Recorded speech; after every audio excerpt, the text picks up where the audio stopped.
கர்த்தருடைய சமூகம் எனக்கு முன்பாக செல்ல கர்த்தர் எனக்கு சகாயரா இருக்கிறார், எனக்கு மேய்ப்பரா இருக்கிறார், எல்லாம் தீங்கு எனக்கு நெருங்காதுன்ட்டு வார்த்தை மூலமா நான் அதிகமா ஒரு 1/2 hour பேசிக்கினே போன ஆண்டவர் கூட.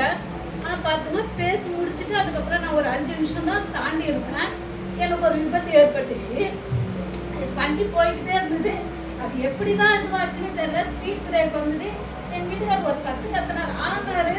ஆனால் கீழே நான் வழிக்கு விழுந்துட்டேன். ஆனால் கர்த்தருடைய கிருபையினால அந்த பேலன் வந்து ஆண்டவர் வந்து அந்த வண்டியை நிறுத்த செய்தாரு. அந்த வண்டி என் மேலே விழுந்துருந்தா என் காலை நிற்கி நான் இப்படி நின்று சாட்சி கொடுக்க மாட்டேன். அதெல்லாம் பெரிய கிருபையா என்னையே எனக்கு கணவனையும் மீட்டு இருந்தாரு. மாத்திரம் எனக்கு ஆண்டவர் இவ்வளோ நன்மைகளை செய்தாரு. இங்க இருக்கிற ஒரு சில சகோதரிகளுக்கு என் வாழ்க்கையை பற்றி தெரியும். நான் எப்படி ஒரு கொடுமையில இருந்தேன்று.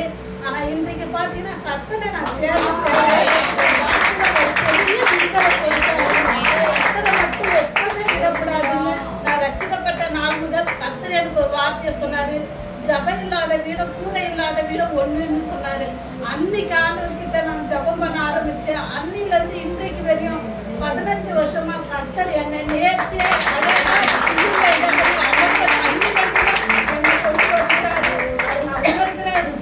ஒவ்வொரு நாளும் கர்த்தருடைய நாமத்தை நான் ருசித்து பார்க்கிறேன். கர்த்தருடைய பரிசுத்த நாமத்தை இந்த சாட்சி சொன்னா ஒரு நாள் போதாது. ஒவ்வொரு நாளும் இந்த சாட்சியெல்லாம் ஜீவனே கர்த்தருடைய கிருபையினால் தான் நம்ம இருக்கிறோம். நானே அந்த சாட்சி சொல்வான்னு நான் எதிர்பார்க்கல. கர்த்தர் பரிசுத்த நாமத்துக்கு சொல்றேன். இங்க வந்திருக்கிற ஒவ்வொரு சகோதரிகளுக்காகவும் நன்றி சொல்கிறேன்.